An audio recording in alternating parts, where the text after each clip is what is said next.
Middle east special report में आज part 2 आपके सामने, क्योंकि खबरें बड़ी हैं। दोस्तों, बताना चाहूंगा कि तुर्की जैसे ही इजराइल को खतरा बनता नजर आया, इजराइल ने कमर कस ली और तुरंत ग्रीस और साइप्रस के प्रधानमंत्री और साइप्रस के राष्ट्रपति, ग्रीस के प्रधानमंत्री, साइप्रस के राष्ट्रपति आपकी स्क्रीन पर, उन दोनों को इजराइल बुला लिया और तीनों देशों ने, यानी ग्रीस, साइप्रस, जो तुर्की के कट्टर दुश्मन हैं, इजराइल ने तुरंत उन दोनों के साथ हाथ मिला लिया। यह इस बात की भी दलील है कि इजराइल अकेला किसी छोटे से छोटे मुल्क से नहीं लड़ सकता, उसे झुंड चाहिए होता है। हजरात, यहां पर तीनों ने एक साथ स्टेटमेंट जारी किया जिसमें नेतन्याहू ने कहा कि जो बिना तुर्की का नाम ले गया है, एर्दोगान का नाम नहीं लिया, कहा कि जो अपना वो एम्पायर हासिल करना चाहते हैं, वो अपना पुराना एम्पायर हासिल करना चाहते हैं, वो होने नहीं देंगे। यानी पूरी तरह से इजराइल डरा हुआ है कि तुर्की वापस अपने उस एम्पायर को हासिल ना कर ले। दोस्तों, तो अब हम एक और ग्रुप बनता हुआ देख रहे हैं जो खासकर तुर्की के खिलाफ है। वहीं सऊदी अरब के पूर्व इंटेलिजेंस चीफ आपकी स्क्रीन पर, उनका बयान, प्रिंस तुर्की अल फैसल जिनका नाम है। दोस्तों, इन्होंने कहा है कि हम इजराइल के साथ ख्वाब में भी नॉर्मलाइजेशन करने के लिए नहीं सोच रहे हैं। अगर इजराइल कुछ भी चाहता है, बेहतरी चाहता है, तो सबसे पहले इजराइल को एक दूसरे देशों की तरह, नॉर्मल देश की तरह रहना होगा, बनना होगा और तमाम अंतर्राष्ट्रीय इंटरनेशनल लॉ को मानना होगा।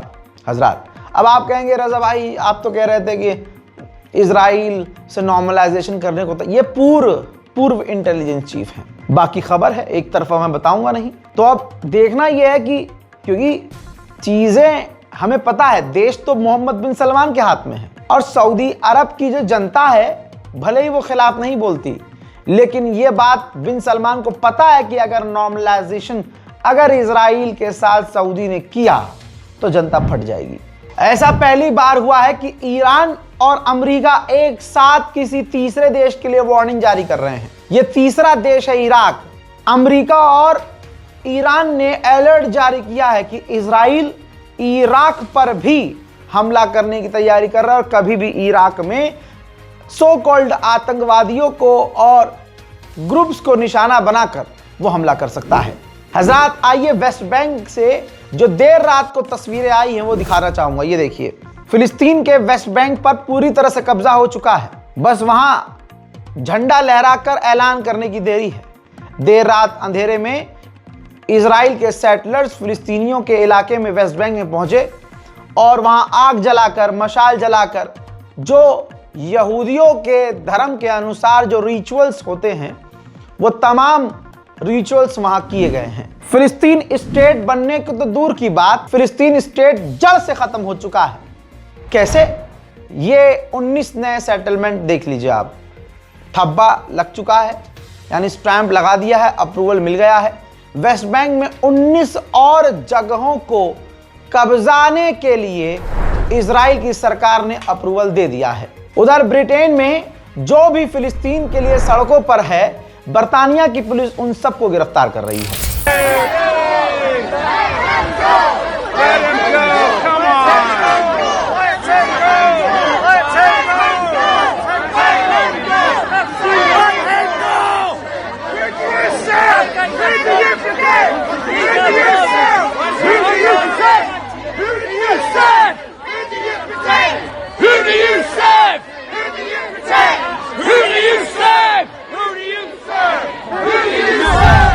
मीडिया के जरिए इजराइल कंट्रोल कर रहा है।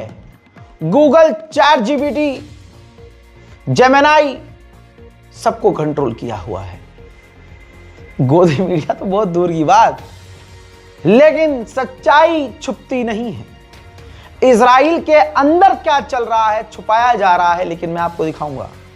इजराइल के अंदर ही नेतन्याहू के खिलाफ प्रदर्शन हो रहे हैं। रीजन यहां दूसरा है, वो जो नेतन्याहू के खिलाफ प्रदर्शन हो रहे हैं वो तो हो ही रहे हैं, लेकिन ये वाला जो प्रदर्शन है वो इसलिए क्योंकि इजराइल के ऑर्थोडॉक्स यहूदी और दूसरे आम यहूदी भी सड़क पर बैठ के प्रदर्शन कर रहे हैं। उनका कहना यह है कि हमें फौज में शामिल नहीं होना है। नेतन्याहू की सरकार हमें क्यों जबरदस्ती सेना में शामिल करके हमारे हाथ मासूमों के खून से रगवाना चाहती है।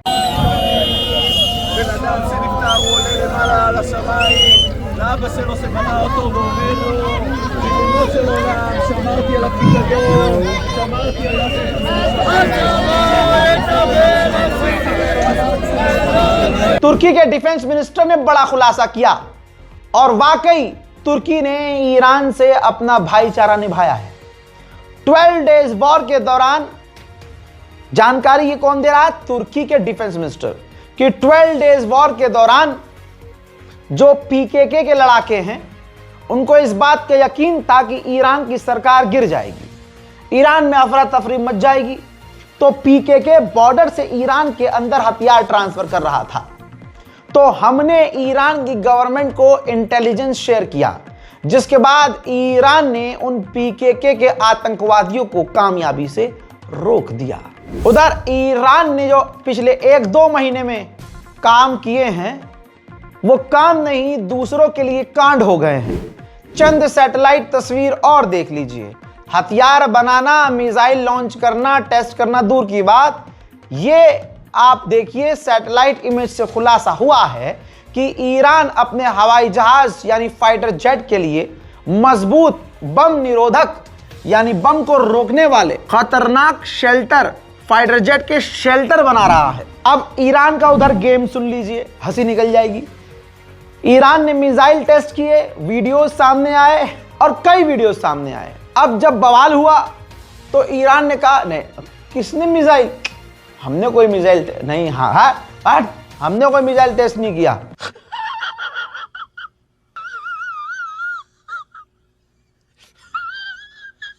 उधर तुर्की के विदेश मंत्री, तस्वीर देख लिए, सीरिया पहुंचे हैं।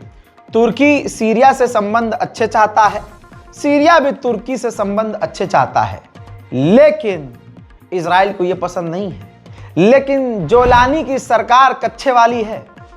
हजरात, जो बशर अल असद को गरियाते थे आज मुंह छुपाते फिर रहे हैं, क्योंकि आइए जोलानी की औकात दिखाता हूं। गोलान हाइट इजराइल को जोलानी ने बिना लड़े इज्जत से सौंप दिया और पहली बार जोलानी की सरकार ने ये जो मैप जारी किया है सीरिया का, उसके अंदर गोलान हाइट का हिस्सा काट दिया है। यानी आधिकारिक तौर पर now it's officially announced that Golan height is now part of Israel. बात खत्म हो गई। सीरिया ने, आपके पसंदीदा जोलानी ने गोलान हाइट को आधिकारिक तौर पर इजराइल को सौंप दिया है। उधर सीरिया की जो फौज है जोलानी की, वो ड्रोन और हथियारों का टेस्ट कर रही है।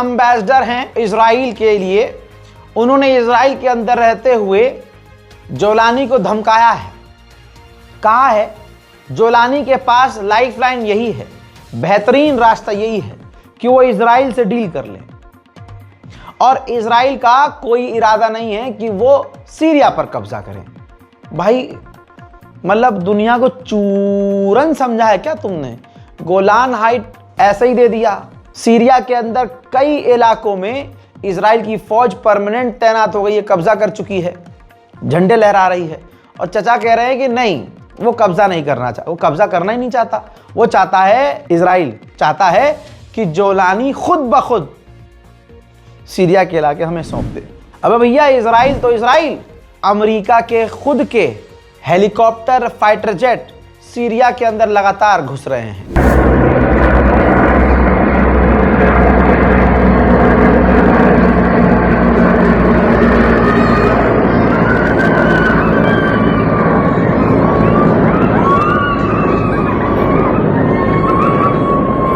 उधर दूसरी तरफ एक बार फिर से ये वीडियो जारी किया गया है। देखिए, कई यहूदी फिर से सीरिया के अंदर घुस गए थे। बताइए, आप अपने मोहल्ले से बाहर नहीं निकलते, दूसरे मोहल्ले में नहीं जाते, और ये देखिए दूसरे देश पहुंच जा रहे हैं यहूदी, जिन्हें जब वो सीरिया के अंदर घुस गए तो इजराइल की फौज उन्हें ज़बरदस्ती हाथ पैर जोड़ के वापस गाड़ी में बिठाकर इजराइल लेकर गई है। हजरात, बशर अल असद के लड़ाके यानी बशर अल असद की फौज की टुकड़ियां अभी भी सीरिया में मौजूद है किसी किसी इलाके में। तो बशर अल असद की फौज और जोलानी की फौज में खतरनाक कई इलाकों में झड़प हुई है, जिसका एक मंजर जरूर दिखाऊंगा।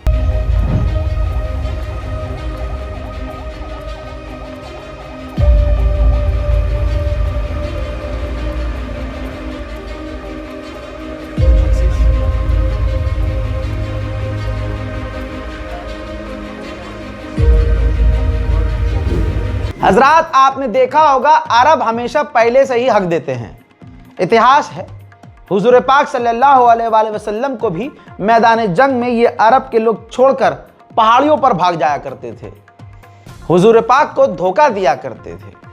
अब जोलानी जो अपने इलाके को इजराइल को दिए जा रहा है, उसकी फौज का साथ देते हुए बशर अल असद के लड़ाकों से लड़ने के लिए सीरिया के जो अरबी जो जंगली लोग हैं, जो ट्राइबल्स कहा जाएगा जिन्हें, भाई उन्होंने ऑफिशियली अनाउंस किया है कि हम जोलानी के लिए बशर अल असद की फौज से लड़ने को तैयार हैं।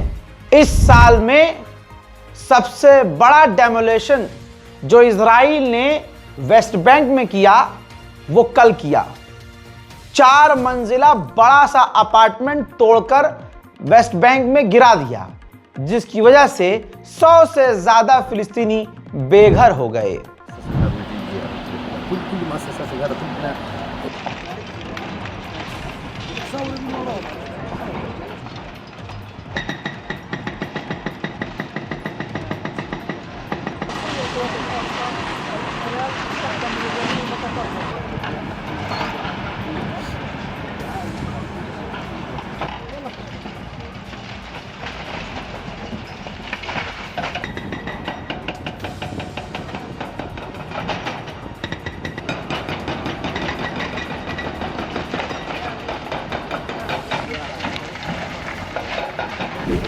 गाजा के एक बुजुर्ग व्यक्ति ने खुलासा किया है कि पिछले 2 सालों में मैंने अकेले ने 18,000 फिलिस्तीनियों को दफनाया है।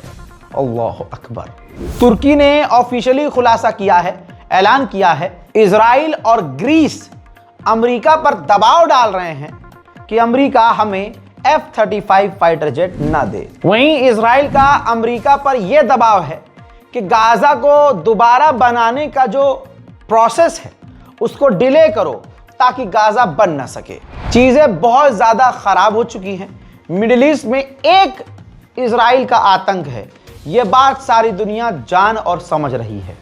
बहरहाल, गाजा की मदद के लिए दिमाग में कभी कुछ नरमी आए और आपको लगे कि हाँ आपके नाम की एक रोटी गाजा में होनी चाहिए, तो इस बार कोड का और स्कैनर काम ना करे, डायरेक्ट बैंक अकाउंट ट्रांसफर करके मदद करने का सोचिएगा। फिलहाल के इस मिडिल ईस्ट स्पेशल रिपोर्ट में इतना ही। इस रिपोर्ट को शेयर कीजिए, अपनी राय कमेंट सेक्शन में जरूर लिखिए। मैं हूं रजा और आप देख रहे थे रजाग्राफी। वसलाम।